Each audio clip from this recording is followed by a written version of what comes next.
The White Sox magic number is still 5, and fans are on pins and needles after the Southsiders lose a crucial game to the Minnesota Twins. CLTV photojournalist Vince Craig gives us a taste of what the Sox fans are thinking. Tornado down. The cleanup continues this weekend in Chesterton, Indiana, after a tornado with winds topping 120 miles an hour tore through town on Wednesday, cutting a path of destruction at least 2 miles long. The tornado downed a lot of trees and tore up the roof of a school gym. CLTV photojournalist Vince Craig spoke with some residents who are... Triple homicide. They are completely separate incidents, and they have nothing to do with each other, okay? Concerning the incident where the 20 people were arrested, including the grandfather. That's what we're looking into right now. These are allegations.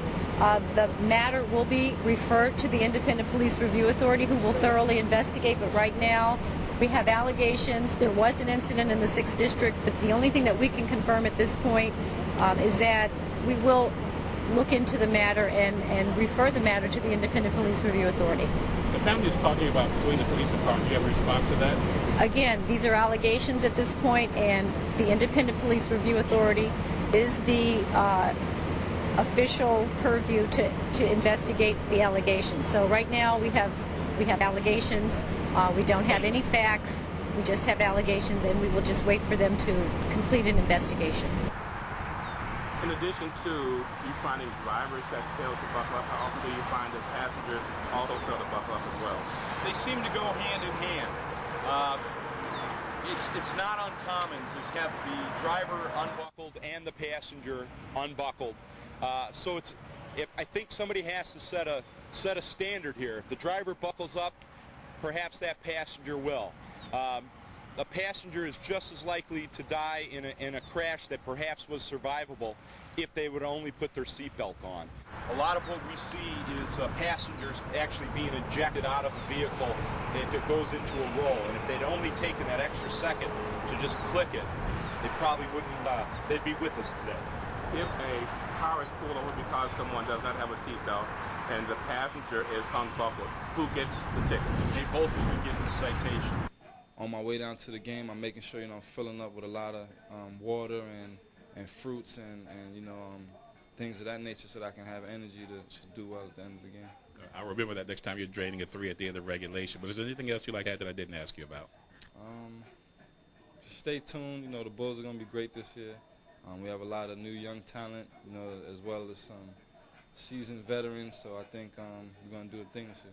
And most of all, you guys actually have playoff experience behind you now in 2 years, so that's going to help a lot too down the stretch. Definitely, the core group of guys we've had, the last 2 seasons, we all have some playoff experience under our belt, and now we've added guys who won championships and who's been in playoff battles, throughout their career. Guys like P.J. Brown, obviously Ben Wallace. So I think we're going to be tough this season. What was the time span between the time that she came up missing and the time that she was found again? We were told last she was seen by the family was on April 5th when she went to church. They reported the incident 2 days later on April 7th. We received a call last night about 9 p.m. Okay, your team was trailing at the end of 3 quarters, I think 50-48. What seemed to be the difference down the stretch? I just think that we were able to get a couple easy baskets. John Shire had scored so much, and then Matt Gold hit a big 3 that really made them stay honest. And I thought that was a turning point in that game in the 4th quarter. Talk to me, Mr. Barrett. Okay, well, on Friday, I got a call from my daughter's school, which is Broadnicki's Elementary School, stating that the school buses were not allowed on the premises to pick up the children. Talk to me, Leslie. We got a phone call from School District 109 on Friday afternoon stating that Irene and John no longer wanted the buses to come on Sunset Lake properties. So what's your next move? The next move pretty much is to hire some type of attorney. I spoke with one of the businesses across the street, and they were saying up until last year the buses were allowed on the property. What changed? Yes, they were. Property management changed. Okay, what's your response to the Cedric Benson incident, how he was arrested for the DUI on the boat? Whether players think that they're a role model or not, I know their intentions usually are good to be professional, but they really have no choice being in the public's view that they are. So that's just, they're going to be a role model, so they should be tried as an everyday citizen. and should have. Do you support the use of Rockford as a reliever for O'Hare Airport? You know, I think all of the major airports in the northern Illinois area, Rockford and Milwaukee and Gary and Midway, ought to be considered in a mass transportation scheme. I mean, we're talking about passenger issues that are going to go out the next 10, 20 years. So while runways are needed at O'Hare, that can't do the job by itself. While I think the Peatone Airport should be built, that can't do the job by itself. Air transportation is so important to America and the world today that we really need to get a better system going on how we use all of our major assets, and that would include the Rockford Airport. It used to be surrounded by cars filled with fans waiting to get a glimpse of Michael Jordan of the world champion Chicago Bulls. But tonight, those streets were filled with more than 40 police cars. I got out.